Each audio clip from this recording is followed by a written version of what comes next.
أعوذ بالله من الشيطان الرجيم.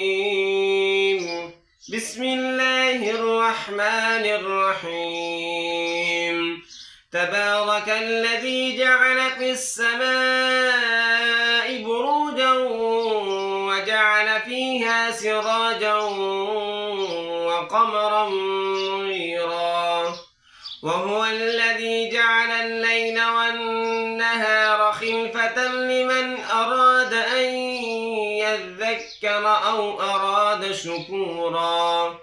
وعباد الرحمن الذين يمشون على الأرض هونا وإذا خاطبهم الجاهلون قالوا سلاما، والذين يبيتون لربهم سجدا وقياما، والذين يقولون ربنا اصرف عنا عذاب جهنم إن عذابها كان غراما إنها ساءت مستقرا ومقاما.